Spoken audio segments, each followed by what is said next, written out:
અને થરાદની કસ્તુરબા ગાંધી હોસ્ટેલની વિદ્યાર્થીઓનો વિરોધ. ગૃહમાતા તરીકે આશાબેનની નિમણૂક થતા વિદ્યાર્થીનીઓએ વિરોધ નોંધાવ્યો.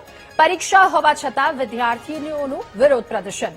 વિદ્યાર્થીનીઓના વાલીઓ પણ વિરોધ પ્રદર્શનમાં તેમની સાથે જોડાયા. ત્યારે અગાઉ આશાબેન પર વિદ્યાર્થીનીઓ પર અત્યાચારનો આરોપ લાગ્યો હતો અને તેમની રજૂઆતના પગલે તેમની બદલી પણ કરવામાં આવી હતી. ફરી એક વખત ગૃહમાતા તરીકે આશાબેનને મુકાતા વિદ્યાર્થીઓએ આ વાતને લઈને વિરોધ નોંધાવ્યો છે.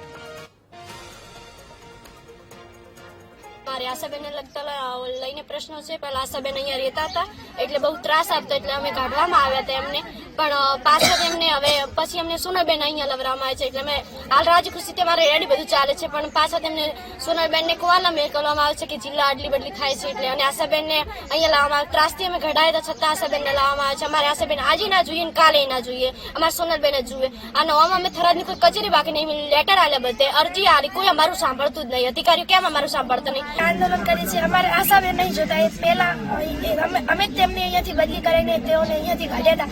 હવે જિલ્લો નવો બન્યો છે તે સરકાર પાછા તેમને અહીંયા પાછળ આવે છે. એ કેમ? પહેલા તેઓ અમને ખૂબ ત્રાસ આપતો, એમનો પરિવાર અમને ખૂબ જ ટોર્ચર કરતો. આશાબેન એક વર્ષથી તેમ સોનલબેનની સાથે બહુ જ ખુશી થઈને રહીએ છીએ અને તેઓ અમને પૂરતું મારું જે પણ અમને માથી પણ વધારે રાખે છે. અમે બસ એટલું અમારી એટલી જ માંગ છે કે અમારે આશાબેન નહીં જોતા. સોનલબેન નહીં હોય તો ચાલશે. 26 ગાજીબામાંથી એક પણ બીજા બેનને લઈ શકો, પણ અમારે આશાબેન નહીં જોઈતા. બદલીના સમાચાર સાંભળીને દીકરીઓ બધી રોષમાં છે અને વાલી તરીકે પણ અમને પણ સમાચાર મળ્યા એટલે અમે પણ આવ્યા. અને સોનલબેનની બદલી કરી અને આશાબેન જે અમુક સમય પહેલા 1 વર્ષ પહેલા અહીંયા ફરજ બજાવી ચૂક્યા હતા, એમના વહીવટમાં પહેલા પણ ગેરરીતિ વર્તાણી હતી.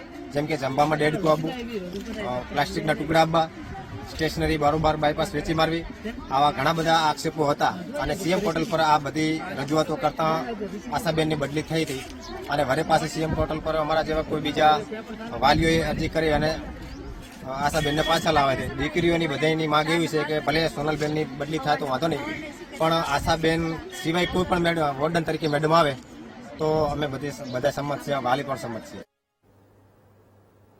અને સુરતના સચિન